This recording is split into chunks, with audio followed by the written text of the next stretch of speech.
Presenting that caliph of clowns, that mogul of mountebanks, the one and only Joker!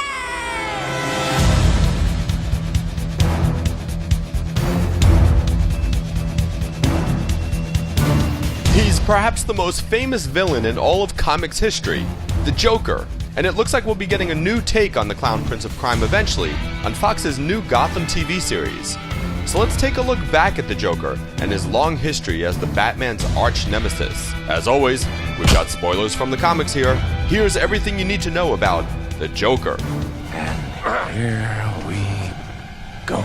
The true story of who actually created the Joker seems to be lost to history. Late Batman co-creator Bob Kane claimed that he had come up with the villain, along with his fellow creator Bill Finger.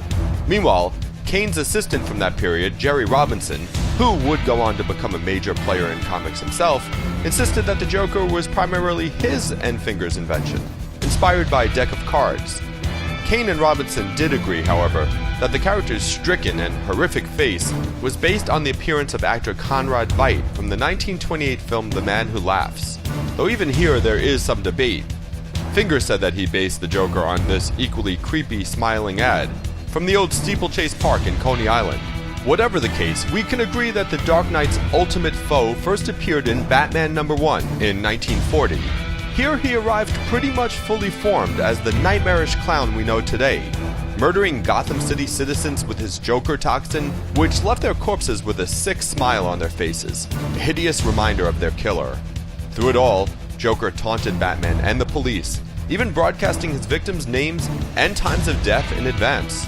In fact, the Joker was originally designed to die in his first issue, accidentally stabbed by his own hand. But editor Whitney Ellsworth saw potential in the character and arranged for a last-minute reprieve, adding a final panel to the story that suggested the Joker had lived. And indeed he did live, very quickly becoming the main villain in the increasingly popular Batman comics. He also served as a template for many of the colorful Bat villains that would follow, creatures whose own peculiar personalities centered on one particular fixation: comedy, penguins, cats, riddles, and so on and so on. As for the Joker's origin story, well, he doesn't have one. Or he has many, depending on how you look at it. One of the most brilliant aspects of the character's depiction is how no definitive origin exists for him.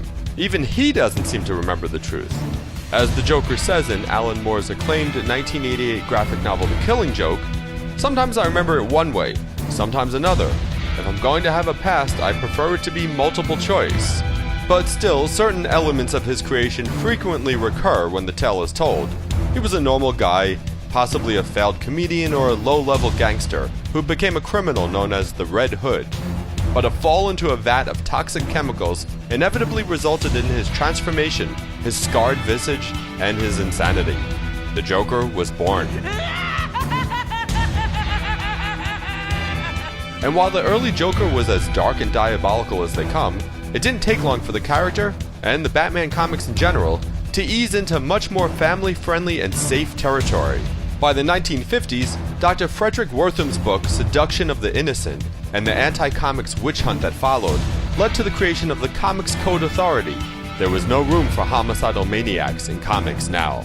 The Joker was more clown than killer now, a wacky prankster designed to fit in with the rest of the over-the-top insanity of comics' Silver Age. In fact, by 1964 the Joker was being used in the comics less and less, but he lived on the small screen, where Cesar Romero brought his colorful and cartoonish Joker to life on the Batman TV show. This was the character's first live-action incarnation, but certainly not his last. And the disturbed and homicidal Joker finally did return in the mid-1970s, courtesy of writer Denny O'Neil and artist Neil Adams, who had also revived Batman himself as the leaner, meaner Dark Knight detective that we know today. The Joker even got his own short-lived series during this period.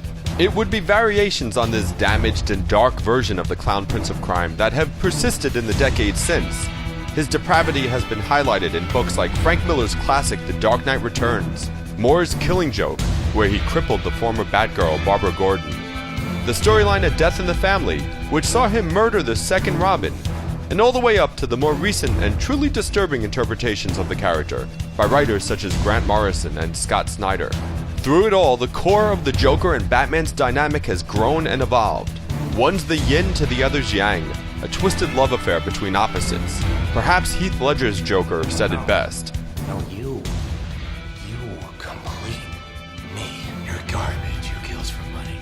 This and many other elements of these stories have found their way to the big and small screen adaptations of the character, which in turn have fed back into how the Joker is depicted on the page. Jack Nicholson, Mark Hamill, and Ledger have each brought a unique spin to the Joker, proving that he remains as viable and compelling as he was in 1940. And presumably, the Joker will live on to haunt the Batman for many more years to come. I think you and I are destined to do this forever. You'll be in a better jail forever. Maybe we could share one.